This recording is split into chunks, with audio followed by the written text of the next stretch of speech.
ఇప్పుడు చాలామంది ఒక చర్చ ఏంటంటే, ఒక కాంగ్రెస్‌లో కొంతమంది ఏమంటున్నారంటే, ఆమె పార్టీ కోసం పోరాడలేదు. ఎట్లా ఆమెకు ఎమ్మెల్సీ ఇస్తారని చెప్పేసి ఒక గ్రూపు డిస్కషన్ చేసుకుంటున్న పరిస్థితి. వాళ్ళకేం చెప్తారు సార్?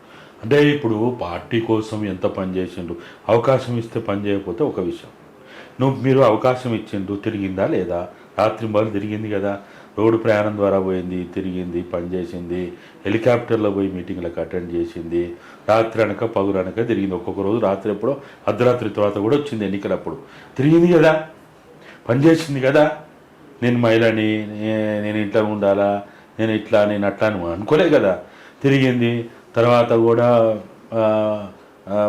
ఆ పార్టీ నాయకులతోటి కొంత సత్సంబంధాలు మాట్లాడుతున్నది. పార్లమెంట్ ఎన్నిక సందర్భంలో మీరు పిలిచి గౌరవించో లేకపోతే ఒక ఆదేశం ఇచ్చి పనిచేయమని ఒక వేదిక ఇచ్చి పని చేయకపోతే అప్పుడు అనవచ్చు.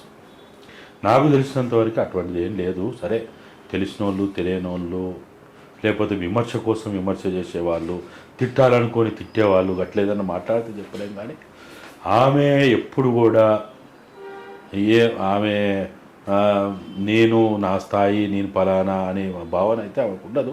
ఏ పని అప్పచెప్పినా, ఎటువంటి పని అప్పచెప్పినా చేసే. గతంలో కాంగ్రెస్ పార్టీకి చేసింది కదా, గతంలో కూడా చేసింది కదా, మరి అప్పుడు చేయలేదా? కాబట్టి ఇప్పుడైనా మరి అవకాశం, ఒక 6 నెలల అవకాశం ఇవ్వండి. పార్టీ మీరు ఒక 6 నెలల అవకాశం ఇచ్చి పరిశీలించండి, కార్యక్రమాల్లో బిజీ చేయండి. ఆమెకి ఏ పని చేత అవుతుందో, ఎంత చేత అవుతుందో ఆ రంగంలో. ఇప్పుడు ఆమెకు చేతైన పని ఇస్తే ఆమె చేయగలుగుతుంది, వేరే పని ఇస్తే చేయగలుగుతుంది. ఇప్పుడు పాటలు పాడేటోనికి పాటలు పాడే వేదిక ఇస్తే పాడతాడు, కూర్చొని రాసేటోనికి కూర్చొని రాసే వేదిక ఇస్తే ఆ పని చేస్తాడు. అట్లా కాకుండా పాటలు పాడేటోని తీసుకొచ్చి నువ్వు కూర్చొని రాయని అంటే చేయగలుగుతాడా? కాబట్టి ఇప్పుడు ఆమె ఒక తెలంగాణ ఉద్యమంలో ఆస్తులను తరగబెట్టుకున్నది. ఆమె వయస్సు, ఆమె కుటుంబ నేపథ్యం ఇదంతా తెలుసు కాబట్టి అవన్నీ మాట్లాడడం, మీడియా ముందు మాట్లాడడం బాగున్నది. కాబట్టి నాకు ఇన్ అండ్ అవుట్ నాకు తెలుసు. కాబట్టి ఆమె ఆస్తులు, ఆమె అంతస్తులు, ఆమె హోదా, మంచి చెడ్డ అంతా తెలుసు. కాబట్టి ఆమె యొక్క కమిట్మెంట్ని, ఆమె సిన్సియారిటీని అది గుర్తించాలి. మనిషి అంటే ఏంటిది? మనిషిలో ఉండే కమిట్మెంట్ని, మనిషిలో ఉన్న సిన్సియారిటీని గుర్తించడమే మనిషి లక్షణం. అంతే మనం చెప్పేది. ఇప్పుడు మేమేమో కాంగ్రెస్ పార్టీ ఉద్ధరించేటోళ్ళం కాదు, కాంగ్రెస్ బాగు చేయాలనుకుంటున్నాం కాదు. మేము కాంగ్రెస్ పార్టీ కోసం మేము పనిచేస్తలేము.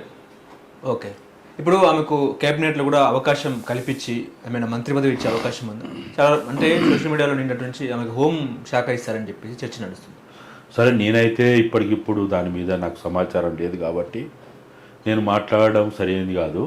సరే, మరీ అది హోంమంత్రి, ఇంకో మంత్రి అనేది మరి వాళ్ళకున్న ఈక్వేషన్స్లో, వాళ్ళకున్న భవిష్యత్తు పట్ల విజయశాంతి గారిని అంటే రాములమ్మని దక్షిణ భారతదేశంలో లేకపోతే తెలంగాణలో ఏ విధంగా ఆమె సేవలు ఉపయోగించాలి, ఆమెకి ఉన్న అవకాశాలు ఏంటి అనేది మొత్తం ఆలోచిస్తారు కదా. హోమ్ ఇస్తే ఎట్లా ఉంటుంది మీ అంచనా? అంటే నేను అనుకోవడం, ఇప్పుడు హోమ్ వల్ల పెద్దగా ఇక్కడ చేయగలిగేది అంటే ఆమెకి ఆమె ఎక్కువ ఇష్టపడేదంతా కూడా వీలైనంత మేరకు ప్రజలకి, అట్టడుగు వర్గాలకి, అట్టడుగు కులాలకి ఏదో చేయాలి అనే ఒక భావన ఉంటుంది.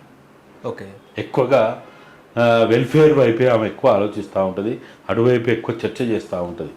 మరి హోమ్ అంటే నేనేమి అది పోలీసు మంత్రి, ఆయన గొప్ప సోషలిస్టు నాయకుడు అయినటువంటి మన నర్సన్న ఏం చేసిండు?